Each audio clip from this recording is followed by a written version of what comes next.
So what's up mga kautol? Nandito kayo ngayon para i-restore ang aking bike na si Marian. Si Marian isang racing type, Colnago. Ayan, kung makikita nyo po, ayan po siya. Dati siyang 29er, ginawa ko siyang 27.5 kasi dito lang naman, di naman ako lumalay masyado. Pero malay natin, pag someday, ay gala ko rin siya ng malayo, Laguna, Batangas, yun. Pagkatapos na ECQ na to.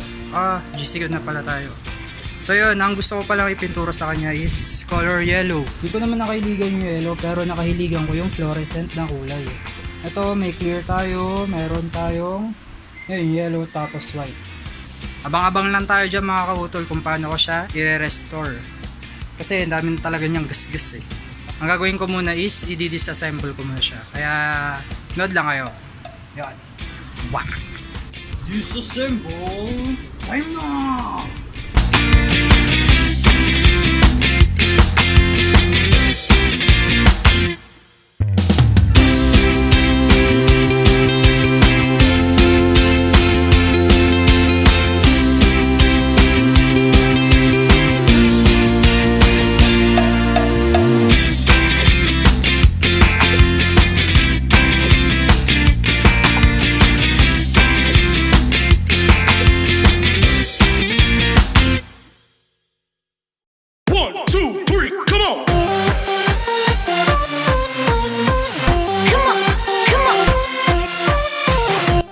So yun mga kautol, tapos na tayo mag-disassemble na ating bike. Ayan, disassemble na natin siya. So ang gagawin natin is tatanggalin natin yung pintura sa bike. Guys nga pala, huwag kayo gagamit ng liha sa pintura kasi bakit siya pagpaanayin nyo, dilihan nyo siya agad. Dapat nang gawin nyo kahit mga matatalas, kahit mga kutsilyo, ganyan. Yung liha kasi pagtapos finishing para kumapit yung pinaka-spray natin. Yan guys, tinanggal ko na yung iba nyan. Yan. Ganyan na natin siya. Ngayon papakita ko sa inyo kung paano gamitin.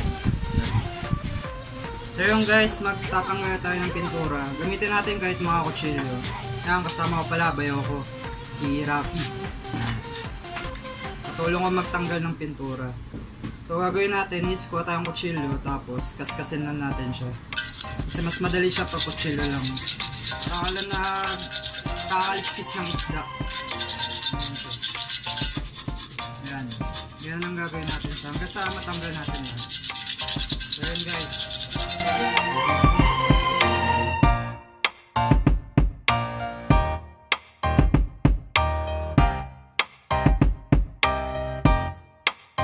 So yun mga kautol, konti na lang matatapos natin siya. Kung napapansin nyo sa katawan ko, ayan, napakadami kong tama. Tama ng pintura, kakakis-kis. Ayan, napakarami talaga.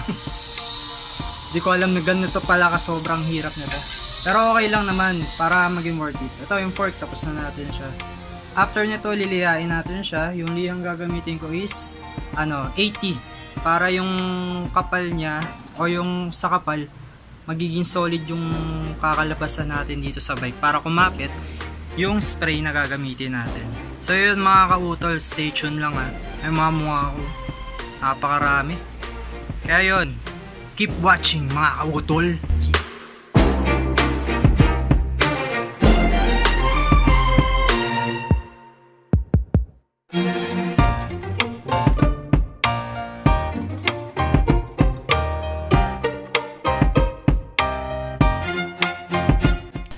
So yun mga kautol, tapos na tayo magliha. Ito yung kanalabasan ng pagliliha natin. Hindi ko na masyado tinanggal yung iba kasi ang maganda lang kasi is madaanan siya ng liha para kumapit mismo yung pintura. So ang next na gagawin natin is nilinisin mo natin to para maganda siya itsura niya pag inisprayan natin. So stay tuned ulit tayo mga kautol bago natin siya linisan lahat. Yan.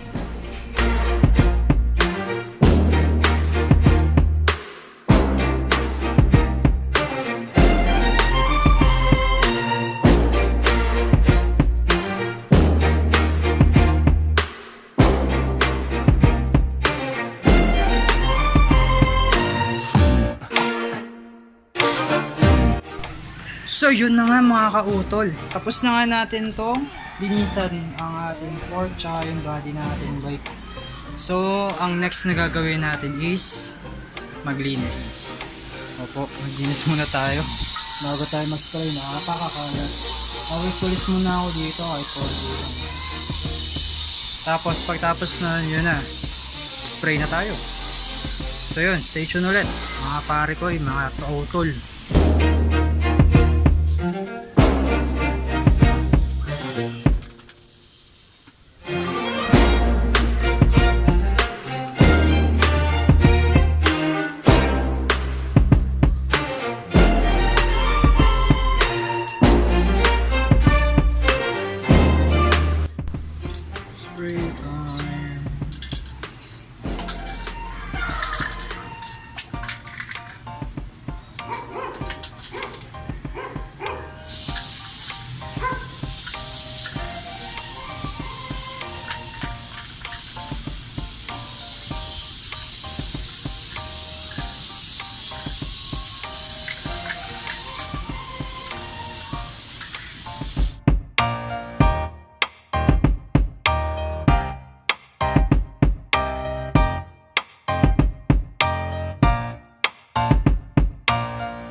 So yun nga mga kautol, tapos na tayo sa first coating. Second coating na tayo, yun yung neon color ko na color yellow. So keep watching mga utol.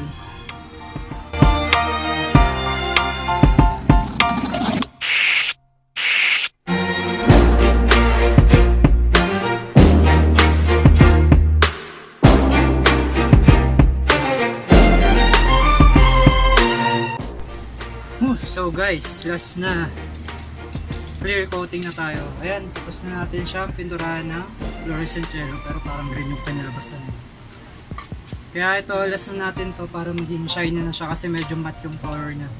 So pangit pag matte kasi fluorescent nga yung kulay niya. So pag nadikitan siya ng dumi is magkakaroon siya ng mark talaga na hindi mo kayang tanggalin.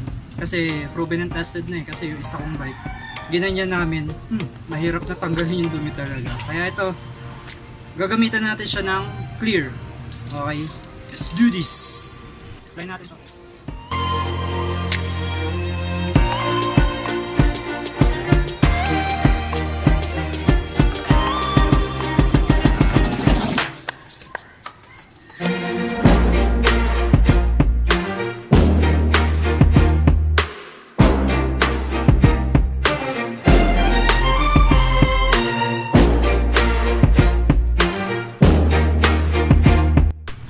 So yun na nga mga kautol ko sa kapadyak ko. Tapos na natin spray ng clear. All goods na siya. Bukas i-assemble ko na yan. Kasi ngayon medyo gabi na, hindi na siya abot sa oras. So yun mga kakutol, stay tuned lagi para update tayo kung paano pa yung gagawin natin sa ating racing bike natin. So yun lang mga kautol.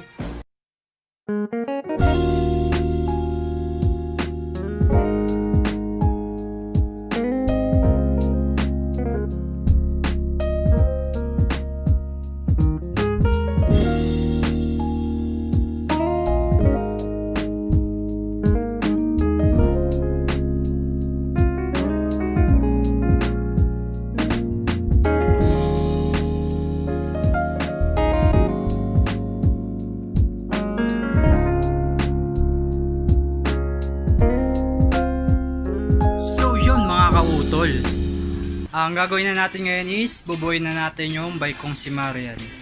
Ayan. Konting buo lang naman to Saglit lang. Sige mga kakautol, tingin-tingin lang muna tayo dyan habang binubuo ko si Marian. Let's go!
So what's up mga kautol? Ito na naman po tayo ngayon. Ngayon, tapos na po natin si Marian. Ayan, nabuo ko na po siya ngayon.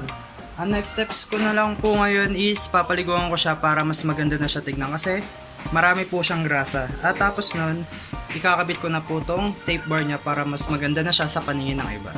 So yun, keep watching guys.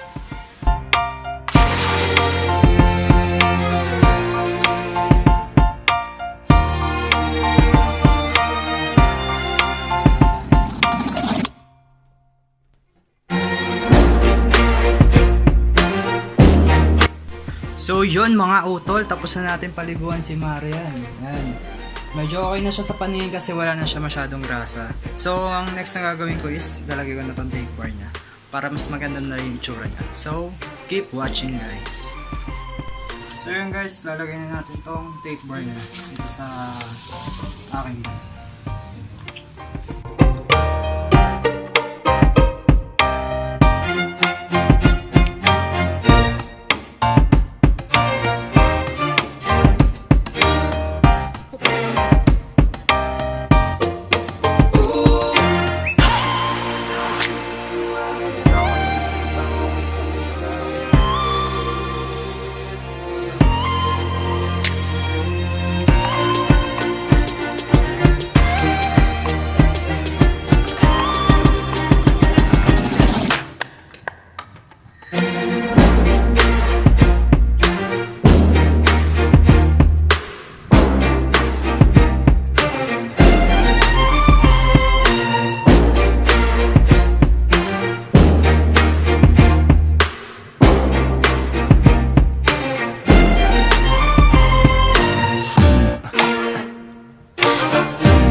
So yung mga kautol, tapos na natin si Marian, finally.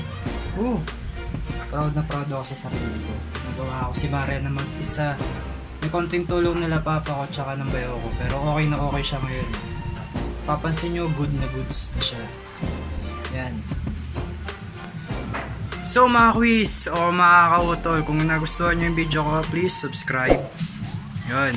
Para sa mga more info, more updates pag nag-upload ulit ako ng mga videos. So yun, stay tuned lang mga kautol.